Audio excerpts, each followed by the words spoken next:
संविलियन विद्यालय सरायनी, विकास क्षेत्र बगौली, संत कबीरनगर से।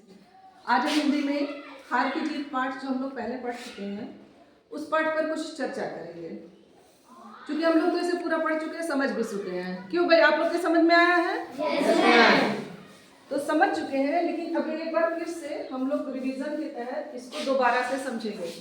इस पाठ को, पाठ की रीडिंग तो हो ही चुकी है। तो हार की जीत में ये बता सकते हो कौन हारा और कौन जीता? बाबा भारती जीते। एक लोग खड़े होकर जवाब दो, कोई एक लोग खड़ा हो जाए। बाबा भारती जीते थे और खड़क सिंह हारा था। खड़क सिंह हारा था, ठीक है। चलो अब दूसरा कोई ये बता कि खड़क सिंह था कौन? डाकू था, ठीक। और तीसरा अगर इसमें देखा जाए इंपॉर्टेंट कैरेक्टर तो वो है घोड़ा। और घोड़े का क्या नाम था? नहीं, सुल्तान। बहुत बढ़िया, सुल्तान था घोड़े का नाम। तो यहाँ पर बात ये होती है कि पाठ का शीर्षक हार की जीत क्यों रखा गया? क्योंकि अगर देखा जाए तो जीत तो उस वक्त उस डाकू खड़क सिंह की ही हुई थी। किसकी जीत हुई थी? डाकू खड़क सिंह की ही जीत हुई थी। एक तरह से उसने घोड़े को हासिल कर लिया था जिसे वो चाहता था करना, लेकिन अंत में वो हार क्यों गया? उसने घोड़ा वापस क्यों कर दिया?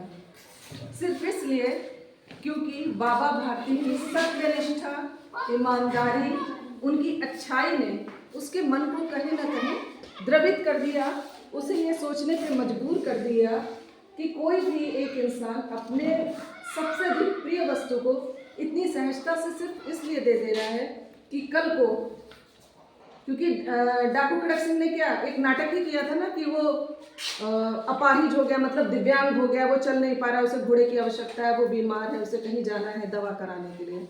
उसने धोखे से उस घोड़े को हासिल किया था, लेकिन वास्तविकता क्या हुई? बाबा भारती ने यही कहा ना कि दोबारा कभी ऐसा मत करना, नहीं तो किसी गरीब पर, किसी अपाहिज पर कोई भरोसा नहीं करेगा।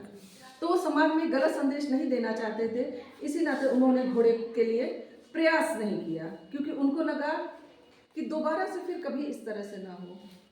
हालांकि वो उसके लिए विचलित रहे, हर वक्त परेशान रहे, रात में उठ कर के भी अपने अस्तबल को देखते रहते थे, लेकिन कहीं ना कहीं इन चीज़ों ने, उनकी सादगी ने, उनकी ईमानदारी ने, उनकी सत्यनिष्ठा ने, उनके घोड़े के प्रति समर्पण ने, एक डाकू जो खुद ही बहुत क्रूर होता है, जो बहुत निर्दयी होता है, जिसे लोगों को मारने में पल भर का समय नहीं लगता है, लेकिन और किस लोगों का खून खराबा उसके जीवन का एक हिस्सा होती है, उसको भी सोचने में मजबूर कर दिया कि एक सच्चाई में, एक अच्छाई में इतनी शक्ति होती है कि बुरे से बुरे व्यक्ति का भी मन का परिवर्तन वो कर सकती है। और इस पाठ में यही हुआ। अंत में बाबा भारती हार करके भी जीत गए। इसी वजह से इसका पाठ का नाम हार की जीत रखा गया है।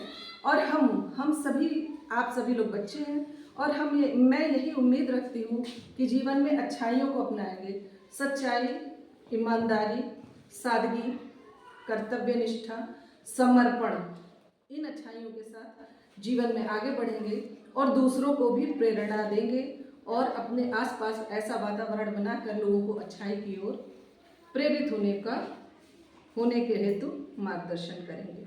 धन्यवाद।